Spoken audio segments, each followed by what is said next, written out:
దాన్ని పెంచి పోషించుకుంటున్నటువంటి party YSR Congress party. ఇవాళ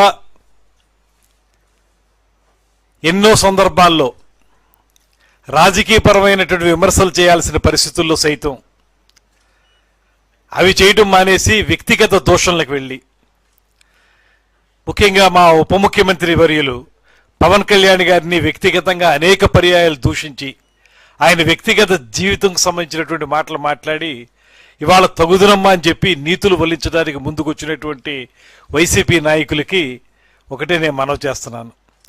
గురువింద కింద ఆ నలుపు తనకు తెలియదన్నట్లుగా మీరు చేసేటువంటి ప్రయత్నం అంతా కూడా ప్రజలు చూస్తూ ఉన్నారు.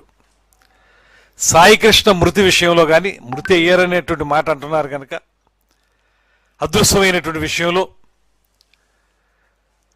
ఆంధ్రప్రదేశ్ రాష్ట్ర ప్రభుత్వం స్పష్టమైనటువంటి చట్టపరమైనటువంటి విధానాన్ని తీసుకుని దాని మీద వెంటనే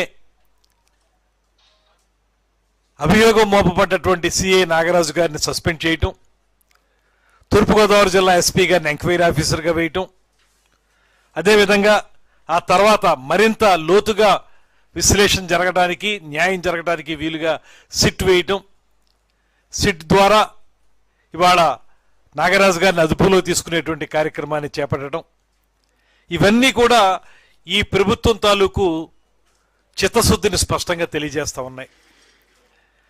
అటువంటి సందర్భంలో మీరు ఒక రాజకీయ పార్టీగా వైఎస్ఆర్ కాంగ్రెస్ పార్టీ ఒకవేళ మీకు ఈ అంశాల మీద కానీ ఇతరత్ర అంశాల మీద కానీ ఏవైనా అనుమానాలు ఉంటే ఒక రాజకీయ పార్టీగా మీరు ఒక సమావేశం ఏర్పాటు చేసుకోవటాన్ని ఎవరు ఆక్షేపించరు.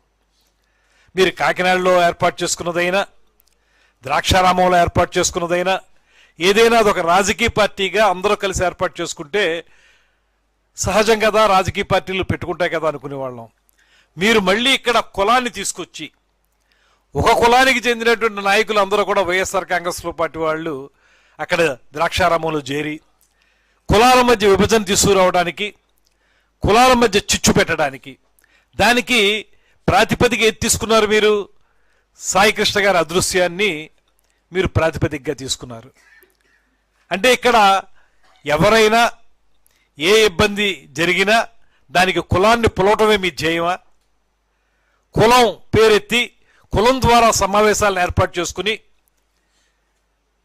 దాని ద్వారా రాజకీయ లబ్ధి పొందటమే మీ ధ్యేయమా? ఒకవేళ మీకు ఈ ప్రభుత్వం చిత్తశుద్ధితో పనిచేయడం లేదనుకుంటే ప్రభుత్వాన్ని మీరు విమర్శించండి, లేకపోతే ఇలా పనిచేయండి అని అడగండి. అంతేగాని దానికి మళ్ళీ కులం రంగు పులివి ఉప ముఖ్యమంత్రి గారిని దాంట్లోకి లాగి ఆయన్ని కులం చట్టంలో బంధించడానికి చేసిన మీ ప్రయత్నాన్ని ప్రజలందరూ కూడా చేదరించుకుంటున్నారు. అంబటి రాంబాబు గారు చెప్పారు కళ్ళు తాగారని. మీరు కళ్ళు తాగారు, మీరు కోతి, మీకు ముళ్ళు గుచ్చుకుంది, ఇప్పుడు రోడ్డు మీద పడి ఇష్టం వచ్చినట్టు తాండవాలను చేస్తున్నారు. లేకపోతే ఈ కార్యక్రమాన్ని ఇలా కొనసాగించాల్సిన అవసరం ఉంది, కులాల పేరుతోటి కొనసాగించాల్సిన అవసరం ఏముంది? ఎందుచేత మీరు దీన్ని కులానికి సంబంధించిన కార్యక్రమంగా, సమస్యగా ఎందుకు చిత్రీకరిస్తున్నారు? సమస్యను